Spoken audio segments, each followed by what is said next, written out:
Muy buenas noches, querido profesor y compañeros. Soy Octavio Natera, cálculo vectorial, última unidad, funciones reales con varias variables.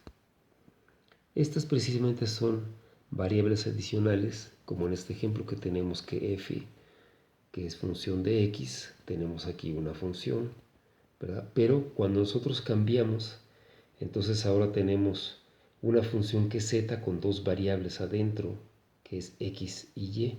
De esta manera, z se convierte en una variable dependiente y x y y en una independiente. Y el resultado que tenemos, tras hacer una operación de este tipo, es este tipo de figuras. X y y se vuelven ordenadas y entonces ya no se vuelven una medida de longitud, sino son un dominio, y eso nos permite hacer todo tipo de figuras irregulares. El dominio siempre pertenece a los números reales y es lo que está sombreado precisamente en la parte de abajo. ¿Cómo hacemos una gráfica? Bueno, tenemos una función aquí en donde por ser una raíz cuadrada no podemos tener una expresión negativa. Así que lo que nosotros hacemos es igualar y, bueno, si tenemos x al cuadrado y y al cuadrado, entonces convertimos ese 9 en un 3 al cuadrado. Lo tenemos que poner así porque puede variar. Finalmente es la función que nos va a dar la amplitud, así que puede ser igual o mayor a 3 al cuadrado. De esta manera, ahora nuestra función queda así, x al cuadrado más y al cuadrado, ¿verdad? Con un 3 al cuadrado que puede ser igual o mayor. Luego entonces, para hacer la operación y poder graficar, decimos que si x es 0, nos queda esta expresión, y al cuadrado más 9. O si y es 0, entonces tenemos x al cuadrado más 9. Y aquí nos da una buena idea que es algo circular. Igualamos nuestra z0, ¿verdad? Para que todo quede en 0 y partamos de un punto origen y nos quede la expresión de esta manera. Entonces ahora sí, si nosotros lo hiciéramos solamente en dos planos, tenemos nuestro punto de origen y tenemos un 3 por donde pasa la circunferencia. Pero como en este caso tenemos 3, es decir, tenemos z, nuestra figura queda de esta manera. Y así es como se grafica. Tenemos nuestras curvas y superficies de nivel. Ok, y tenemos aquí una función en la cual ya sabemos que la función de x y y es z, y z también tendría que tener una constante, de manera que nuestra siguiente deducción es que la función de x y y, bueno, tiene que haber una constante. ¿Y cómo lo expresamos? Lo expresamos de la siguiente manera. Tenemos 1 más una función y esta la tenemos que convertir entonces en una constante. Las curvas de nivel, por cierto, sirven para este tipo de cuestiones. Vamos a imaginar que este es un plano y donde tengo yo señalado son valores. Estos valores son de altitud y latitud, así es como funcionan las curvas y superficies de nivel. Esto nos estaría indicando cómo es la topografía de este lugar, con valores donde nos están diciendo qué puntos están en qué valor sobre el nivel del mar.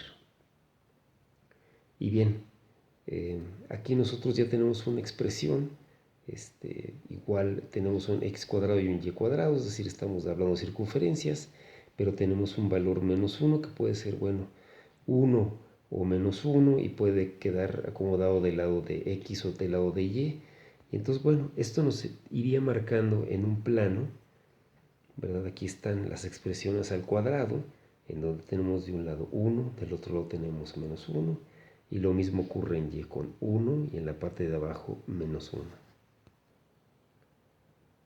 Una derivada direccional es una función multivariable, es decir, representa el valor de un cambio en un vector, en la dirección de un vector. Entonces, bueno, aquí nosotros lo vemos en dos dimensiones. Los dos puntos que están ahí son los que representan cómo se venía comportando un vector y cómo tiene un cambio. Y si lo vemos en tercera dimensión, bueno, pues queda un poco más claro. La línea que va ascendente, es decir, se ve hacia la parte de atrás en ocultos que tenemos un vector que iba dando la vuelta de un lado hacia el otro, pero hubo un cambio súbito. Entonces, de estar este vector en esta dirección, ahora tenemos un vector que va en esta dirección y tenemos un punto donde se cruzan. Y esa sería nuestra derivada direccional. El gradiente se define de esta manera, en donde tenemos esta delta invertida que se llama nabla, y entonces es nabla función de ya sea xy o xyz, cualquiera. Y entonces la manera en que tenemos que hacer es, tenemos que despejar a partir de un punto, primero x y mantener constantes los otros dos valores, después y y después z. Y entonces vamos a decir que es un vector perteneciente a una función, a la función, pues precisamente en donde está como vector operando. En un punto x que pertenece obviamente a un cierto dominio. Y este gradiente se define en sí mismo como una función independiente. Y aquí tenemos la representación. Si la parte de abajo es un comportamiento que tenemos de varios vectores, y el gradiente es precisamente la conclusión de cómo se dirige, es independiente, es una función única y es hacia cómo es el comportamiento que tenemos de varios vectores. Los campos vectoriales, bueno, sencillamente se expresan de esta manera, en donde tenemos una función de x y y o de x, y, z, y esto es igual a vectores, a coordenadas que ya se han convertido en vectores. Es decir, es un conjunto de vectores, son los campos vectoriales. Y lo podemos ver de esta manera, en donde tenemos un área en donde no solamente tenemos uno, sino varios movimientos, varios vectores. Aquí, ¿verdad? Que tenemos un pedazo que podría ser bien una sección de algo y que está sometido a distintos esfuerzos. También podemos hablar de una masa que atrae, ¿verdad? Es fuerza gravitatoria, entonces tiene atracción y bueno, si tiene una cierta cantidad de vectores hacia él. Si la masa crece, bueno, entonces tenemos una cantidad mayor de vectores que se desplazan hacia esta masa.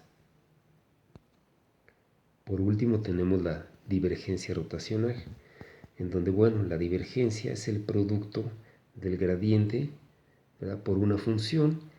Y entonces lo que tenemos aquí es que hay que derivar cada uno de los vectores que están en x, en y y en z, aislarlos, obviamente, para hacer la función de cada uno de ellos. Y bueno, ¿qué es finalmente esta divergencia? Es cuando nosotros tenemos un cierto comportamiento y tenemos esta presentación, es decir, empieza a diverger, otro factor empieza a diverger de una función principal y entonces tenemos esta diferencia en donde de un solo punto se empiezan a separar. El vector rotacional es, bueno, el producto cruzado del gradiente por una función y también tiene una expresión en la cual cada vector tiene que despejarse por su derivada y por unos puntos determinados, ¿verdad? Que son los puntos, como en este caso del gradiente, que son ciertos puntos donde empieza a divergir. Estos también se utilizan. Bueno, aquí tenemos una función en donde empezamos con, no se alcanza a ver bien, y, pero bueno, se tiene que hacer con x, con y y con z, con cada uno de las funciones, con sus vectores. Y un vector rotacional, ¿verdad? Con divergencia rotacional sería por ejemplo. Aquí estamos hablando que entre x y y teníamos un comportamiento, pero hubo una divergencia y además esta divergencia se comporta de una manera rotacional, entonces queda aislada, es un evento que queda aislado del resto. Y bueno, pues hasta aquí, tratando de romper tiempo récord y no pasarme 10 minutos. Muchísimas gracias por todo y sigo a sus órdenes.